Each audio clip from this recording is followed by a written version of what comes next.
اللهم صل وسلم على نبينا محمد رب اشرح لي صدري ويسر لي أمري واحلل عقدة من لساني يفقه قولي رب يسر ولا تعسر وتمم بالخير اللهم وفقنا لما تحب وترضى آمین یا رب العالمین۔ آغاز کرتے ہیں اللہ سبحانہ وتعالیٰ کے بابرکت نام کے ساتھ۔ ہماری آیا ہے 220، آیا نمبر 220 سورۃ البقرہ۔ اور یتیموں کا مال اپنے مال سے ملانے کا شرعی حکم اور اس سے پھر کیا معاشرے میں آسانی رہی ہے اس کے حوالے سے ہم دیکھیں گے انشاءاللہ۔ اعوذ باللہ من الشیطان الرجیم۔ فی الدنیا، دنیا میں، والآخرۃ، اور آخرت میں۔ وَيَسْأَلُونَكَ، اور وہ سوال کرتے ہیں آپ سے، عن الیتامیٰ، یتیموں کے بارے میں۔ قل، کہہ دیجئے، اصلاح، اصلاح کرنا، لہم، ان کی، خیر، بہتر ہے، وَإِنْ، اور اگر، تخالطوہم، تم ملا لو انہیں، فإخوانکم، تو وہ بھائی ہیں تمہارے، واللہ، اور اللہ، یعلم، جانتا ہے، المفسدہ، فساد کرنے والوں کو، من المصلح، اصلاح کرنے والے سے، ولو، اور اگر، شاء، چاہتا، اللہ، اللہ، لأعنتکم، البتہ وہ مشکل میں ڈال دیتا تمہیں۔ ان، بے شک، اللہ، اللہ، عزیز، بہت زبردست ہے، حکیم، خوب حکمت والا ہے۔ اس کا با محاورہ ترجمہ دیکھتے ہیں انشاءاللہ۔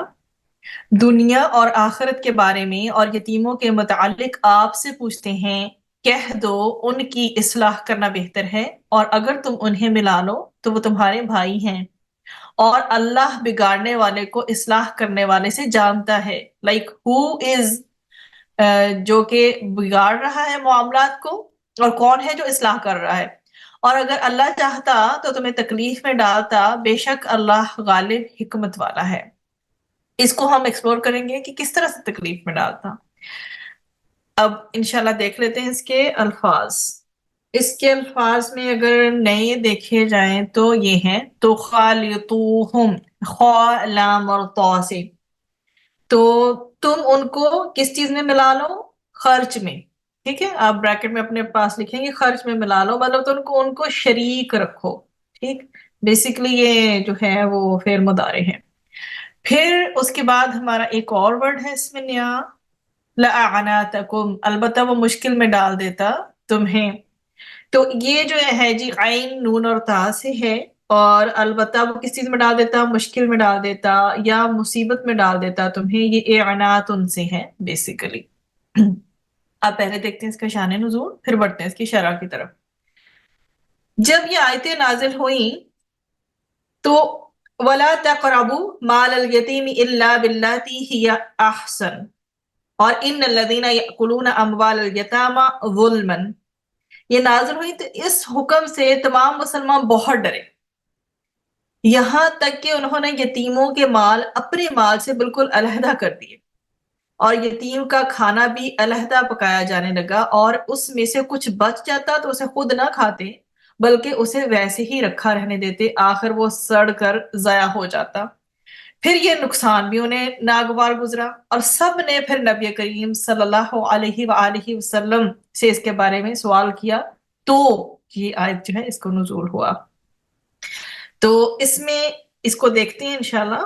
دیکھیے، فی الدنیا والآخرہ، یوزلی کسی بھی جملے کا یا آیت کا آغاز حرف سے نہیں ہوا کرتا، لیکن یہاں پر اسلوب ایسا ہے، فی الدنیا والآخرہ، دنیا میں اور آخرت میں۔ کیا جی؟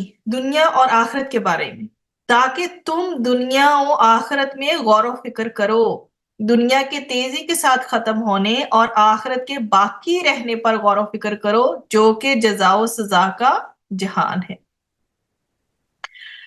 پھر ہے وَيَسْأَلُونَكَ عَنِ الْيَتَامَى قُلْ إِصْلَاحٌ لَهُمْ خَيْرٌ، جب اللہ تعالیٰ نے یہ سورۃ النساء میں یہ آیت نازل فرمائی جو میں نے اس سے پہلے پڑھ دی، بلا شبہ وہ لوگ جو یتیموں کے مال ظلم سے کھاتے ہیں، یہ سورۃ النساء کی آیہ نمبر 10 ہے، وہ اپنے پیٹوں میں آگ کے سوا کچھ نہیں کھاتے، اور وہ جلد ہی دہکتی ہوئی آگ میں داخل ہوں گے۔ تو ایمان والوں پر یہ چیز بہت بھاری تھی، بہت گراں گزری، انہوں نے پھر اسی چیز میں آ رہا ہے کہ انہوں نے خوف سے یتیموں کا مال اور ان کا کھانا اپنے کھانے سے پھر سیپریٹ کر لیا. تو صحابہ کرام رضی اللہ عنہم نے رسول اکرم صلی اللہ علیہ وآلہ وسلم سے سوال کیا تو اللہ سبحانہ و تعالی نے فرمایا قل اصلاح لہم خیر. ٹھیک ہے، تو اللہ سبحانہ و تعالیٰ فرما دیا آپ کہہ دو کہ ان کے لیے کچھ نہ کچھ سنوارتے رہنا بھلائی کا کام. ٹھیک ہے، کچھ نہ کچھ کہہ دیجئے، اصلاح کرنا لاہم ان کی بہتر ہے، ان کو سنوارتے رہنا، ان کے معاملہ سے ریلیٹڈ چیزوں کو درست کرتے رہنا، یہ بھلائی کا کام ہے. اصل جو مقصد تو یتیم کے مال کی اصلاح اور حفاظت ہے. ٹھیک، کہ یتیم کے مال کی اصلاح اور حفاظت ہوتی رہے.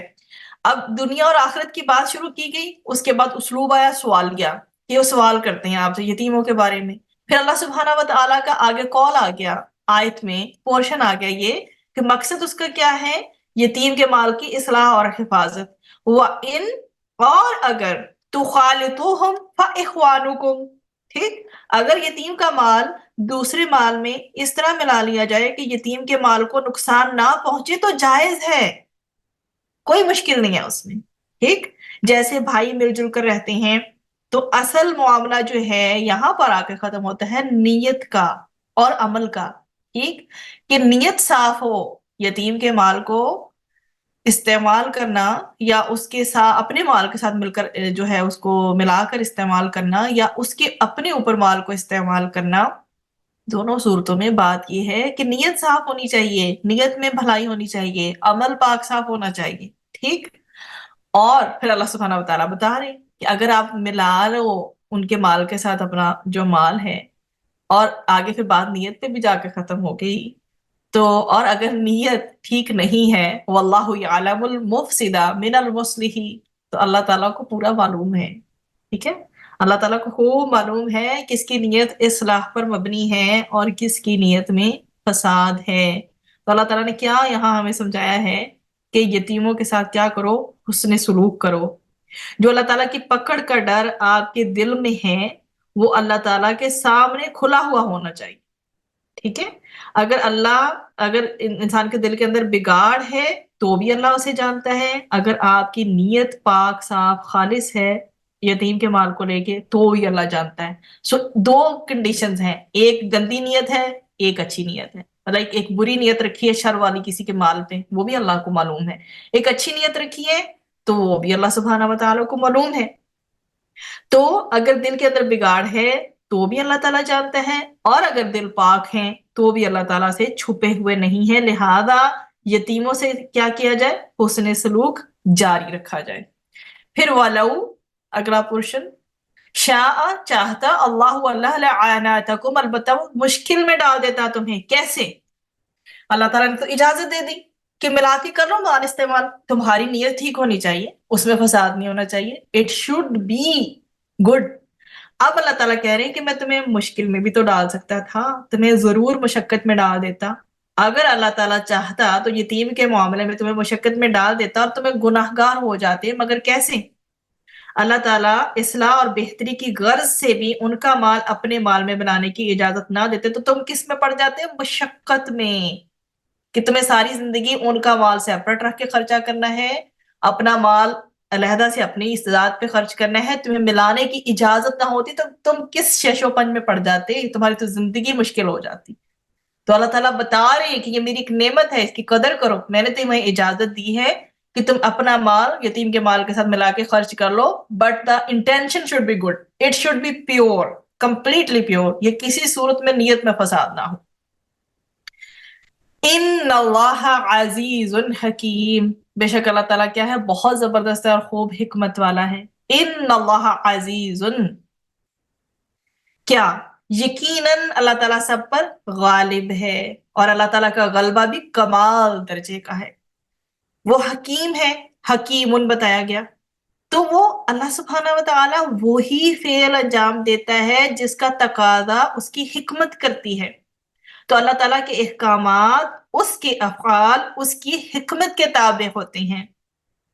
ٹھیک، تو اب جو بات ہے کہ وہ اللہ سبحانہ و تعالیٰ اسی چیز کا حکم دیتا ہے جس میں فائدہ غالب ہو، اور اسی سے روکتا ہے جس میں نقصان غالب. ٹھیک، اس پوائنٹ کو اچھے سے سمجھ لیں. اللہ سبحانہ و تعالیٰ زندگی کے ہمارے تمام معاملات میں یہی جو ہیں اپلائی کرتے ہیں. اللہ سبحانہ و تعالیٰ ہمارا کبھی بھی نقصان نہیں چاہتے، لیکن اگر کبھی نقصان اور فائدے کے حوالے سے چیزیں زندگی میں آ جاتی ہیں، کبھی ہم بھی ڈسٹرب ہو جاتے ہے، میرے ساتھ ہی ایسا کیوں ہو رہا ہے، اس طرح سے کیوں ہو رہا ہے، لائک دیٹ.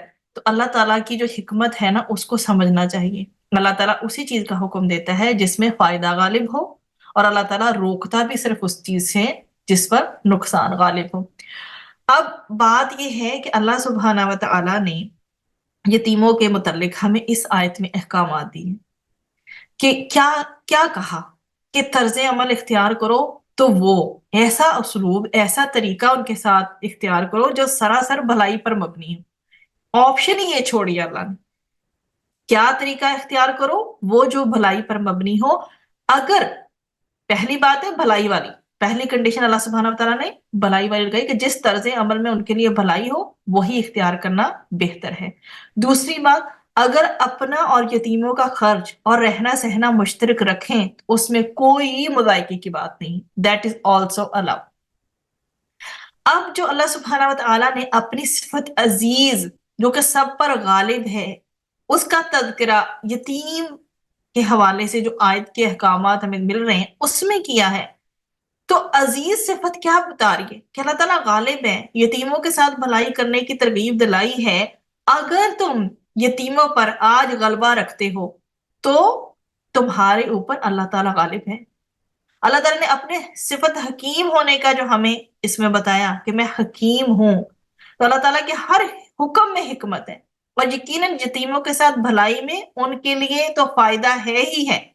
یتیموں کے ساتھ اگر بھلائی ہو رہی ہے یتیموں کے لیے تو اس میں فائدہ ہے ہی ہے، لیکن جو ان کا گارڈین ہے، جو ان کا رہنما ہے، جو ان کے ساتھ بھلائی کر رہا ہے، اس کے بھی تو آخرت کے اجر کی ساتھ ساتھ اللہ تعالیٰ نے خوشخبری دی ہے نا، کہ بھلائی کرنے والے کے لیے آخرت کے اجر کے ساتھ ساتھ دنیا میں بھی اللہ تعالیٰ اس کو بھلائیوں سے نوازیں. ٹھیک، تو اللہ تعالیٰ نے اپنی صفت علیم کا شعور دلا کر بھلائی کی ترغیب جہاں دلائی ہے کہ اللہ تعالیٰ اصلاح کرنے والے کو بھی جانتا ہے اور فساد کرنے والے کو بھی خوب جانتا ہے. آپ یہ دیکھیے کہ یکے بعد دیگرے عزیز آئی کہ اگر تم غالب ہو نا یتیموں پہ تو اللہ تعالیٰ تم پہ غالب ہے. پھر حکیم کہ اللہ تعالیٰ نے تمہیں جو رولز دیے ہیں نا اس کی حکمت پہ مبنی ہے. تمہیں وہی چیز آپٹ کرنے کا کہا ہے جس میں بینیفٹ غالب ہے، اور اسی چیز سے بچنے کا کہا ہے جس میں کیا ہے، نقصان غالب ہے. پھر اللہ سبحانہ و تعالیٰ نے کیا بتایا کہ وہ یعلم، وہ جانتا ہے، علیم ہے جو بھی تم کر رہے ہو اس مال کو لے کے جو یتیم کا ہے، اپنے مال سے کے ساتھ ملا کر خرچ کر رہے، جیسے خلط ملت کرنا ہے تو خالطوہم، یا سیپریٹلی اس کا مال رکھ کے خرچ کر رہے ہو. Whatever the case is, اللہ نوز ایوری تھنگ، مفسد والے بھی مصلح والے بھی. تو الحمدللہ یہ تو ہمارا اس کا تھا مین تھیم. اب یہ میں اس کو سمرائز کر دیتی ہوں پوری آیت کو. نبی کریم صلی اللہ علیہ وسلم سے جو لوگ ہیں وہ یتیموں کے بارے میں آ کر سوال کرتے ہیں تو ان سے کیا کہیں کہ اصل مقصد ان کی ویل وشنگ ہے، ان کی خیر خواہی ہے. اگر تم دیکھو کہ ان کی خیر خواہی ان کا مال سیپریٹ کرنے میں ہے تو اسی طرح کر لو، اور اگر تم ان کو اپنے ساتھ شریک رکھنے میں بہتری سمجھتے ہو تو یہ بھی ٹھیک ہے، کیونکہ وہ تمہارے بھائی ہیں اور بھائی ایک دوسرے کی امداد کیا کرتے ہیں، یہیں سے تو اخوت جنم لیتی ہے. اور خیر خواہی کے طور پر ایک دوسرے کے مال سے نفع اٹھا لینے میں بھی حرج نہیں ہے. اور جو شخص خیانت اور یتیم کا مال خراب کرنے اور ناحق کھانے کی نیت سے اس کے ساتھ شرکت کرتا ہے تو اللہ تعالیٰ ایسے مفسد کو بھی خوب جانتا ہے، اور یتیم کی خیر خواہی کرنے والے کو بھی اللہ تعالیٰ خوب جانتا ہے. اور اگر اللہ تعالیٰ چاہتا تو اس بارے میں تمہارے لیے کوئی نہ کوئی تنگی اور مشکل پیش کر سکتا تھا، تمہارے لیے کوئی مشکل کا آرڈر دے دیتا، تنگی کا آرڈر دے دیتا، اور تمہارے لیے یتیموں کے ساتھ شرکت کرنا جائز نہ کرتا. مگر اللہ تعالیٰ نے کیا کیا؟ اللہ تعالیٰ نے تمہیں آسانی دی ہے کہ خیر خواہی کے طور پر یتیموں کے ساتھ شرکت کو تمہارے لیے لیگل جائز قرار دے دیا ہے. اور اللہ تعالیٰ بہت زبردست ہے، اور جو چاہتا ہے کرتا ہے، ٹھیک ہے، خواہ وہ بندوں پر آسان ہو یا گرم، ٹھیک، آسان ہو یا مشکل ہو، وہ اپنے فضل سے اپنی حکمت کے مطابق اور لوگوں کی طاقت کے موافق جو ہے فیصلے جاری کرتا ہے۔ یہ جی ہماری آیا نمبر 220 ہوگی الحمدللہ۔